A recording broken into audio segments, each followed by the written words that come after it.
Oh, to be indoctrinated so deep. Let's take a basic lesson in what motion is. When something, excuse me, when something is moving, it's in motion. When something's not moving, it's not in motion. Okay? This is a problem of confusion for people when it comes to cosmology.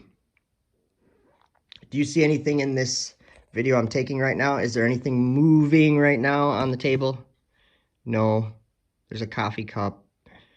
There's a taken apart telescope, partially taken apart. And that's what we're going to be talking about.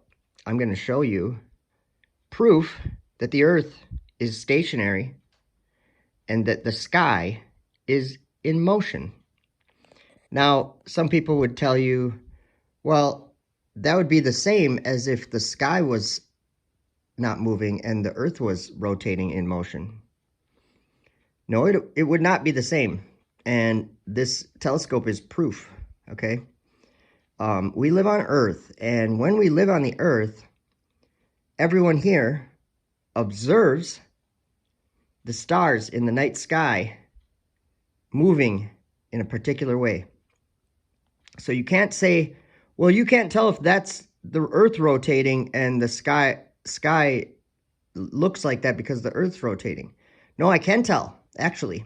There's many ways to prove this beyond any doubt, okay? Here's one of them. Do you see this? This is a motor. That is a motor. Let me show you what it does. Let's turn this baby on. Okay. See, when I turn that motor, it turns this little gear down here, and that turns this bigger gear up here, which turns that gear, or that spool there, which then turns this, which is mounted to the telescope. Okay, this goes on to the side of the telescope right there. Okay, there's one on each side. So, let's see here if I can get it to work right. I had to take this apart because I was having an issue when I was trying to film the clips. It was malfunctioning a little bit for some reason, and I think I fixed it. But you see all the hot glue I have in here? These telescopes are not built very high quality. They're pretty crappy, to be honest. So I went in here and I re-secured some things, made it a little bit tighter, added some hot glue, and just going through and making sure everything's greased up and good. I want to show you something. Okay. The telescope right now is not moving, right? It's sitting in one spot. Let me get a little bit better of a view for you, okay? So now, if I go left and right, watch what happens. Whoops. Okay. Do you see that it's moving? I'll move it left. See that? This is what an equatorial mount does. In 24 hours, it will do one full revolution. Okay? That's what a telescope does. Do you know why? Well, if you go to Wikipedia, they will tell you that that's because of the Earth's rotation that this motor needs to turn the scope. But let me remind you of something. The part that the telescope's sitting on isn't moving, guys.